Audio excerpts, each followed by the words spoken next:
ఇవాళ మన పిల్లగాళ్ళు ట్రైలర్ చూస్తేనే చెప్పేస్తున్నారు సినిమా హిట్ ఆఫ్ అట్టా. మరి ఈ సినిమానేమో ఇంటర్వెల్ దాకా అయిపోయింది. రేవంత్ రెడ్డి అనే సినిమా ఏమున్నది? ఈ సినిమాల బూతుల మోతలు, ఎగవేతలు, కూల్చివేతలు. ఏం చేసినావు 2.5 ఏళ్ళు? ఏమీ లేదు. గట్టిగా అడిగినావు అనుకో, ఏమైనా రైతు బంధు ఏది? రేవంత్ రెడ్డి గారు నువ్వు నరికితివి కదా, నవంబర్లో తీసుకుంటే 10,000, డిసెంబర్లో తీసుకుంటే 15,000 అంటివి. ఏమాయా రేవంత్ రెడ్డి గారు అంటే నీ లాగుల తొండలు ఇడిచి పెడతా. ఏమైనా అత్తకు 4,000, కోడలకు 2,500 అంటివి.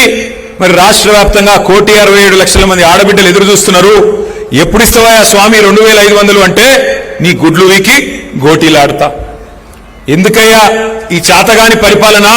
మా తమ్ముళ్ళు, మా చెల్లెళ్ళు మొదటి సంవత్సరంలోనే 2 లక్షల ఉద్యోగాలు ఇస్తా అంటివి కదా, మరి ఒక్క ఉద్యోగం కనబడతలేదు. ఎక్కడ పోయిండు మీ రాహుల్ గాంధీ అంటే నీ పేగులు తీసి మెడలేసుకుంటా అంటాడు. బూతులు మాట్లాడు తప్ప, పచ్చి అబద్ధాలు చెప్పడం తప్ప ఈ 2.5 ఏళ్లలో ఏం జరిగింది, ఏం ఒరిగింది అంటే ఒక్కసారి మీరు ఆలోచన చేయండి.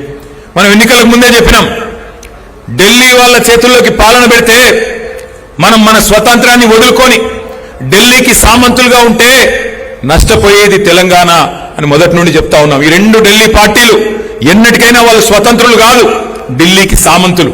అందుకే సామంతులకు అధికారం ఇస్తే ఢిల్లీకి గులాంగిరి చేస్తారు తప్ప తెలంగాణ ప్రజల చుట్టూ తిరగరని చెప్పినాం. అన్నట్టుగానే ఈరోజు మీరు చూడండి, ముఖ్యమంత్రి గారు ముచ్చటగా 30 నెలలు దాటింది ముఖ్యమంత్రి అయి. ఏందయ్యా సాధించిందంటే ఎక్కే విమానం, దిగే విమానం. 71సారి ఢిల్లీకి, 72సారి ఢిల్లీకి, 73సారి ఢిల్లీకి, తొందరలో శత దినోత్సవం 100వసారి ఢిల్లీకి. పోనీ 100 సార్లు పోయినావు, కనీసం 100 పైసలు తెచ్చినావా ఢిల్లీకి వెళ్ళి? తెచ్చుడు ఎక్కడిది? మొత్తం ఇచ్చేచ్చుడేనా? ఇచ్చొచ్చుడు తప్ప తెచ్చుడు లేదు. ఇవాళ రైతులకు సంచులు లేవు. మనం మొత్తం వరంగల్ అంతా తిరిగినాం, నర్సంపేట తిరిగినాం, మొత్తం జనగామ పోయినాం, అట్లాగే మధ్యలో మన వర్ధనపేట పోయినాం, పరకాల పోయినాం.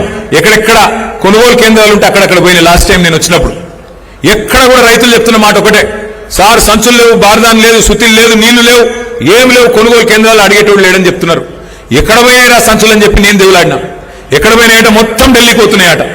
మంచిగా సంచులలో నిండా నింపి నెలకొక్కసారి పోయి ఆడ ఢిల్లీలో కప్పం కట్టి సామంతరాజు గారు రెన్యువల్ చేయించుకొని రావాలి. ఇది ఈరోజు తెలంగాణ పరిస్థితి. ఆలోచించండి మీరు కూడా, ఏం లాభం వచ్చింది కాంగ్రెస్ వచ్చిన తర్వాత?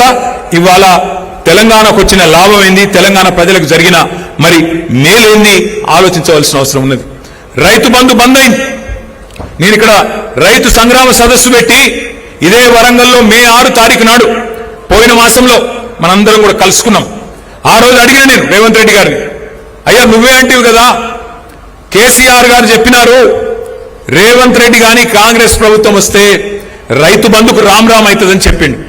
చెప్తే ఏమన్నాడు రేవంత్ రెడ్డి? ఆ రోజు మేమేమన్నా దిమాగ్ లేని వాళ్ళమా, మేమేమన్నా దివానగాళ్ళమా, రైతు బంధు ఎందుకు బంద్ అవుతుందా అని మాట్లాడిండు. ఇవాళ నేను అడుగుతా ఉన్నా రేవంత్ రెడ్డి గారిని, 3 సార్లు రైతు బంధు ఎగ్గొట్టినోని ఏమనాలి? మరి ఏమనాలో గదే అనాలి. ఒక మాట మనం ఆలోచించవలసిన అవసరం ఉన్నది. ఒక రైతు బంధు ఎగ్గొట్టడం మాత్రమే కాదు, ఆఖరికి యూరియా ఇచ్చే దిక్కులేదు ఈరోజు. కేసీఆర్ గారి పరిపాలనలో ఒక్క ఫోన్ కొడితే ఒక ఆటో అన్నకో, ఆటో తమ్మునికో పొలం కాడికి వచ్చి యూరియా వేసిపోతుండే. ఇవాళ పరిస్థితి ఏంది? మళ్ళా యూరియా కోసం లైన్లలో నిలబడే రోజులు వచ్చినాయి. మా సత్యవతి రాథోడ్ గారు కూడా పోయి మన లైన్లో నిలబడ్డది, అక్క నాకు కూడా యూరియా కావాలి నా పొలానికి అని చెప్పి. ఒక పరిస్థితి ఇవాళ తెలంగాణలో కనబడతా ఉన్నది. ఈ 30 నెలల్లో జరిగిన వినాశనం, ఈ 30 నెలల కాంగ్రెస్ పరిపాలనలో చూస్తున్న విషాదం బహుశా ఎవరు కూడా ఊహించలేదు, ఎవరు కూడా కనీసం ఆలోచనలకు కూడా రాలేదు. ఏమనుకున్నారు ప్రజలు? ఏమైతే రమేష్ పోతే ఇంకొక ఆయన వస్తాడు, ఏమున్నది పైన బటన్ ఒత్తితే కింద పైసలు పడుతూనే ఉంటాయి అని ప్రజలు కూడా అనుకున్నారు. రైతు బంధు అర్థం కాలే, కేసీఆర్ చేసిన పని అర్థం కాలే, 24 గంటల కరెంటు మర్చిపోయే పరిస్థితి. కానీ ఇవాళ ఒక్కొక్కటిగా అన్ని గుర్తొస్తున్నాయి. అందుకే నేను రమేష్ అన్నకు చెప్పిన, అన్న ఏం నష్టం లేదు, మనకేం వచ్చిన ఇబ్బంది లేదు. ఎందుకంటే అప్పుడప్పుడు గాడిదని చూస్తేనే గుర్రం విలువ కూడా తెలుస్తుంది ప్రజలకు, గాడిదల్ని చూస్తేనే గుర్రం విలువ ఏందో కూడా తెలుస్తుంది, చీకటిని చూస్తేనే వెలుగు విలువ కూడా అర్థమవుతుంది. అప్పుడప్పుడు తెలియాలి, లేకపోతే ఏమవుతుంది? అన్ని ఉత్తగానే వస్తున్నాయి. కేసీఆర్ ఇంట్లోకెళ్ళి ఇస్తుండా, ఇంకొక ఆయన ఇంట్లోకెళ్ళి ఇస్తుండా, ఎవరు ఇంట్లోకెళ్ళి ఇయ్యరు. అందరం ప్రజల సొమ్ముకు ధర్మకర్తలం. ఎవరైనా ఆ ఉన్న 10 పైసలు ఎట్లా వంచాలి, దేనికి పెట్టాలి, పేదవాన్ని ఎట్లా చూసుకోవాలని చూసుకుంటాం. మనమేమో పేదవాన్ని చూసుకున్నాం, ఆయనేమో పెద్దవాళ్ళని నరుచుకుంటున్నాడు, కమిషన్లు దండుకుంటున్నాడు, ఢిల్లీలో పోయి కప్పాలు కడుతున్నాడు.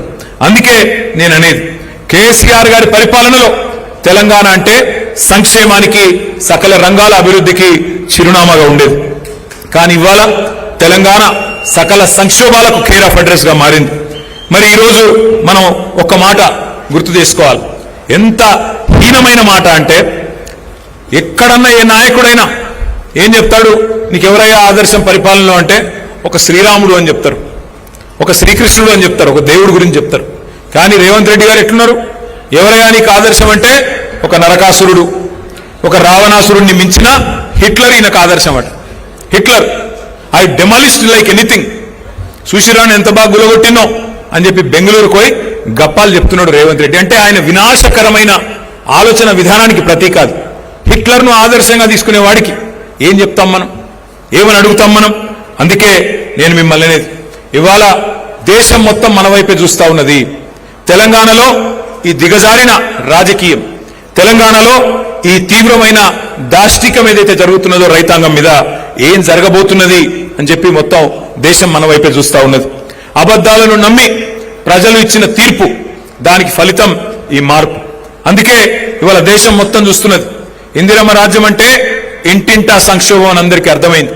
మరి మనందరి మనసులో నిండా ఉంది, మళ్ళా కేసీఆర్ సార్ రావాలి, మళ్ళా వర్ధనపేటలో గులాబీ జెండా ఎగరాలి, మళ్ళా ఆరూరు రమేష్ గారు మళ్ళా మీ నాయకత్వంలో మీ అందరి అభిమానంతో తప్పకుండా తిరిగి ఎమ్మెల్యే కావాలి అనే కోరిక మీ అందరికి ఉన్నది. కానీ కోరిక కేవలం మనసులో ఉంటే సరిపోదు. గట్టిగా మనం పనిచేస్తేనే, గట్టిగా మనం ముందుకు వస్తేనే రేపటి రోజున ఫలితం కూడా వచ్చే అవకాశం ఉంది. వాళ్ళ రైతులు తీవ్ర